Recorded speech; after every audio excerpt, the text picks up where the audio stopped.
Welcome back to the Daily's Double Shot. I'm Madeline Barnett. And I'm Lauren Lemieux. We've got a great show lined up for you today. Let's check it out. Up first, we'll check out some collaborative research being done on regenerative medicine. Then, we'll glimpse into the lives of UW male cheerleaders. David Christman discusses the nuances of cinematography in a special edition of Film Focus. Next, we get to talk to a couple of protesters that are outraged about the Supreme Court ruling of Citizens United. We get a front row seat to FIUTS Cultural Festival, which represents a great forum for discussing diversity on campus. Last, we'll meet up with some magicians from around campus and get to check out some of their mind-blowing magic. All of this coming up on the Daily's Double Shot.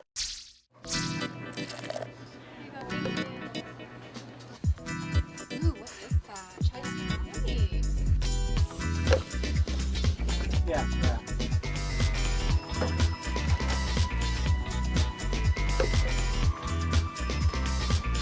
I'll see you there. Okay.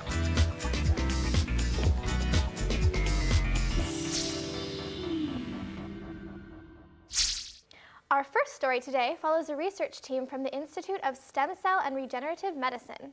This group is hoping to design new technology that will be able to regenerate dead tissue. Let's jump right into it. The Institute for Stem Cell and Regenerative Medicine, or ICREM, here at the University of Washington, is making progress in the field of tissue regeneration. The Institute, founded in March 2006, has a team of over 130 faculty members conducting collaborative research on stem and progenitor cells. I stopped by to speak with ear-hair cell researchers Jennifer Stone and Olivia Birmingham McDonough to hear more. At the University of Washington, all of the labs working on hair cell regeneration take a strategy of trying to get the intrinsic progenitor to respond to damage in a way that yields new hair cells. So from our approaches, we're beginning to understand a lot about who these progenitor cells are, what sort of signals they might respond to allow them to form new hair cells, and what kind of restrictions there are placed upon them by nature that prevent them from doing this. The idea is that growing new tissues would be more effective than artificial means.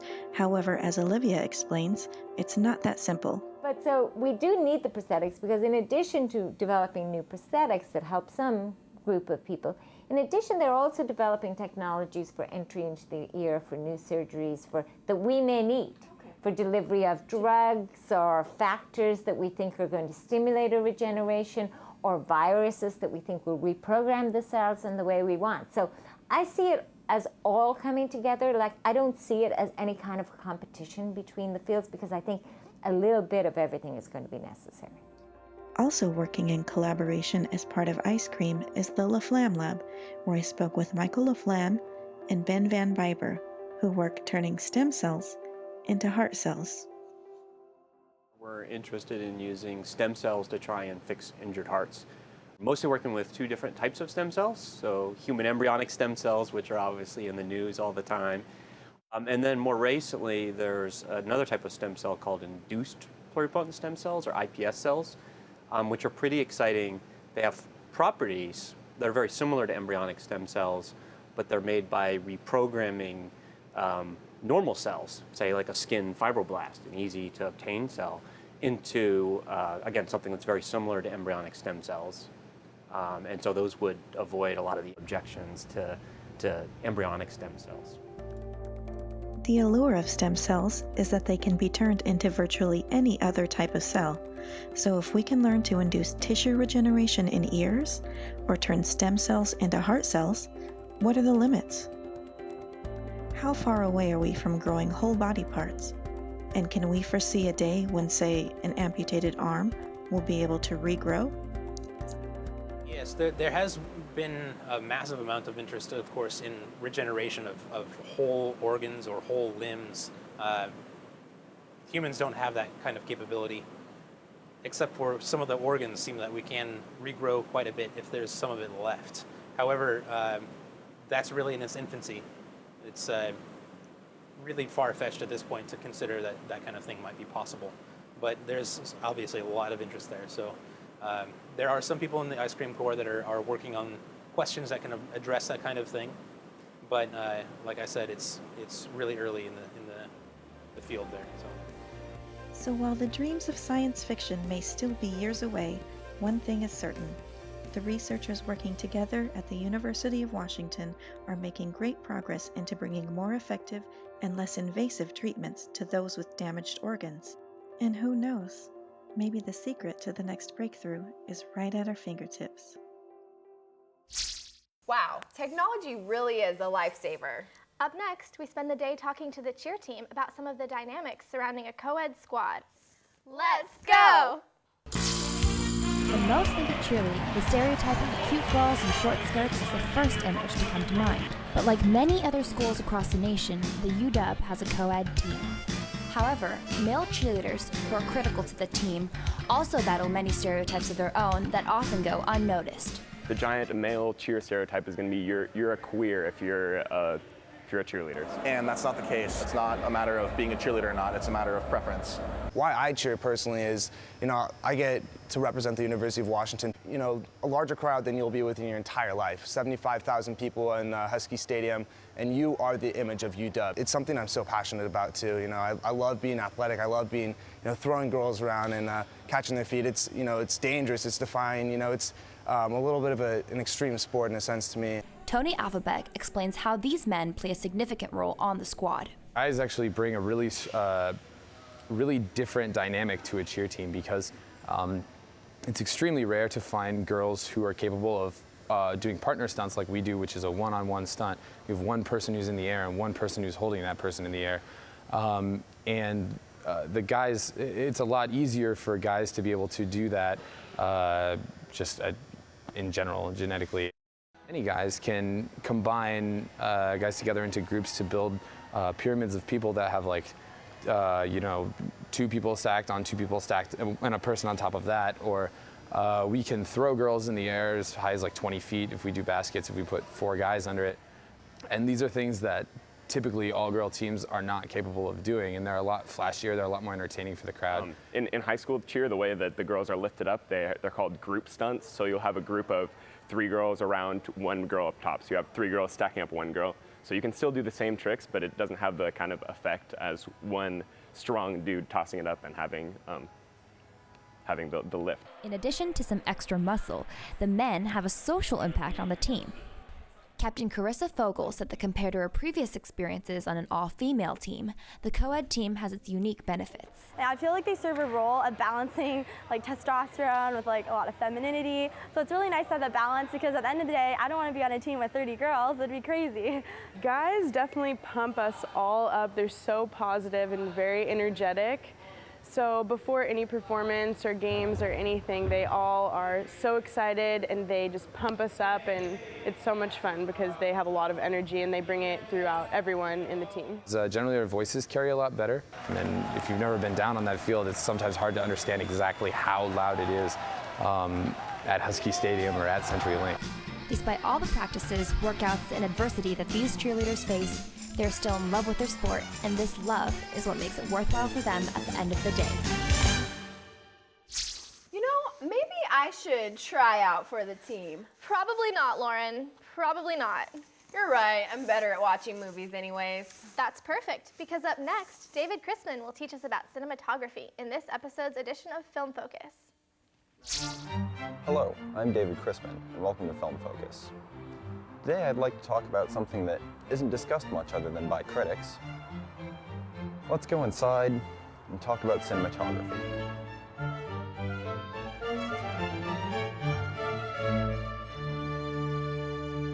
Some of you might be familiar with the word cinematography, but for those who are not, I'm essentially talking about camera work. The people who are in charge of it are called cinematographers, or directors of photography, DOP for short. And I at least consider them some of the most important people in film. Why? Well, what do you think about when you think about movies? For most of us, it's probably the way things look, whether it's a black and white film or the latest thing. We really should thank cinematographers before almost anyone else for our movies. Let's take a look at just a few of these people, and hopefully you'll find someone that interests you. First, we're going to take a look at one of the greats of cinematography, Greg Toland. You might be familiar with one of the films he worked on. Its name is Citizen Kane. Now, why choose Citizen Kane, one of the most critically approved or even overblown movies ever? Simply because with his work, Greg Toland changed the way we make movies. If you look at practically anything that's been made since Kane, you'll be able to see how important Toland is in the way that they do things. We're going to skip forward a bit, and I'd like to introduce you to one of my favorite DOPs, Christopher Doyle. He's the cinematographer for most of Hong Kong director Wong Kar-wai's films, as well as M. Night Shyamalan's Lady in the Water. He comes to mind immediately for me because of the beauty of his work. The strangeness in Happy Together, the dreamlike feeling that pervades in The Mood for Love, Doyle's work is simply spectacular. So there's a good chance you haven't watched any of those movies. But how about, say, 300? Watchmen? Sucker Punch? Well, all of them are the work of one cinematographer, Larry Fong. His work is excellent, modern, and completely unique. He has the uncanny ability to bring anything to the screen. The first time I saw Watchmen, I was amazed. Because of Larry Fong's work, the movie has the exact look of a comic book brought to life. Finally, let's revisit a movie we've already seen recently, Skyfall. I remarked during my review of it that I thought the cinematography was amazing. Courtesy of Richard Deakins, who also worked on A Beautiful Mind, No Country for Old Men, and The Shawshank Redemption, the James Bond series was kept eminently up to date with excellent camera work. While I found a few problems with the film itself, Deakins' cinematography is excellent, and he's up for an Academy Award for the work this weekend. Deakins has had a long and award-winning career that is still strong today. Well, there's a look at cinematography and a few directors of photography. Hopefully I've been able to give you a little bit of a better sense of one of the many jobs in the film industry. If you like one of the movies that I've highlighted, maybe you should look up what else the cinematographer has worked on. You might not like the story, or maybe you just didn't know it existed, but hopefully it'll give you an appreciation for part of film you didn't think about before. Thanks for listening, and until next time, keep watching those movies. Interesting thoughts, David. Now, we'll meet up with two protesters who post signs above the 45th and 50th I-5 overpasses. If the phrase money isn't free speech doesn't mean anything to you now, it will after this segment. In 2010, the Supreme Court ruled in favor of Citizens United, a nonprofit organization, in a case against the Federal Elections Commission. It allowed for private donations from corporations and unions to be made to political candidates. 2 years later, in April of 2012, Tom Behan, a Seattleite and Vietnam War veteran, began protesting the ruling. His weapon of choice?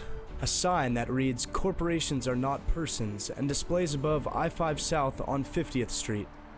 A month later, he was joined by Mike Plumley, a veteran and former student of the Foster School of Business. Mike's sign, down on 45th, reads differently, but carries the same message. The idea that money is free speech allowed corporations to just donate all kinds of money into the political process, and it didn't work actually very well this time. Obama won, even though there was millions that were spent by corporations to try to get Romney in.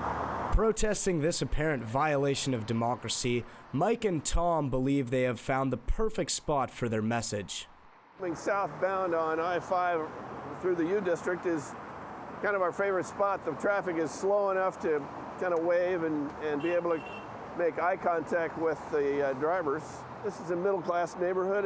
It's driving through the U District, and people are more kind of open to ideas. When Tom asked the Department of Transportation, they told him that about 7,500 cars pass their location an hour. They're usually out there for multiple hours and have been out 70 times. Regardless of the impending rain, this means that they've reached almost 1 million highway goers with their message. Trucks, big trucks, blast their horns. We get Mercedes blasting their horns. We get all, that's the best way to tell the demographic, I think. The duo, being veterans, love to debrief after a day of signing and choose to do so at the Blue Moon Tavern on 45th.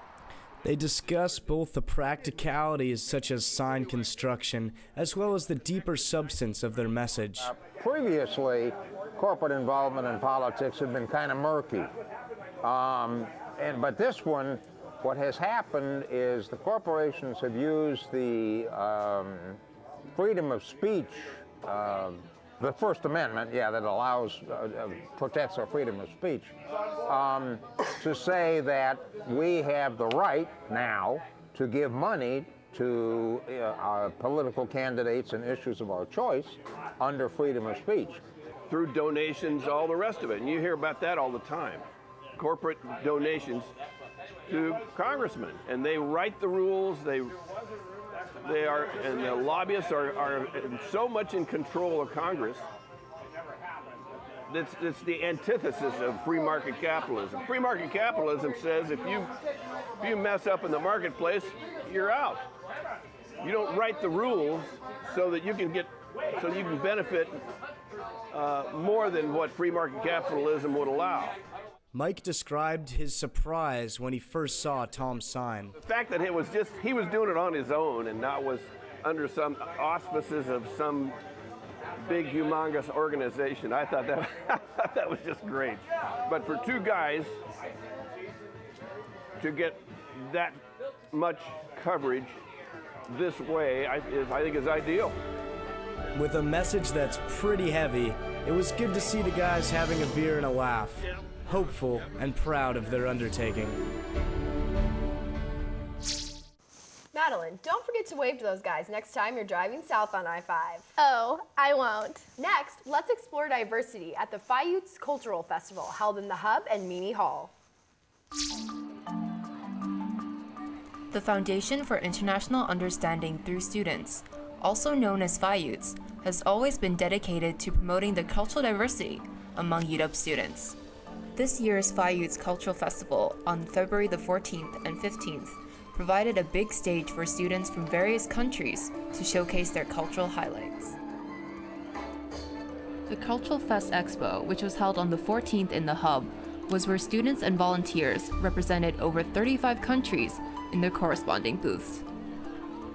So over there we have a lot of the costume pieces, or you can call it national regalia. A lot of it is just handmade. For example, the silk dresses, or for my dress is a dress, and it's actually a wedding attire so it's a young bride dress, and it's all handmade, all hand sewn. It's very time-consuming work, and it's obviously a really beautiful dress. Besides that, we also have just the elements of folk art, like clay statue, little figurines, or even magnets, or just fans even, and they're really interesting. During the expo, visitors were really in for a treat. They got to experience the cultural hospitality from numerous countries. Assalamu alaikum, aziz dostlar.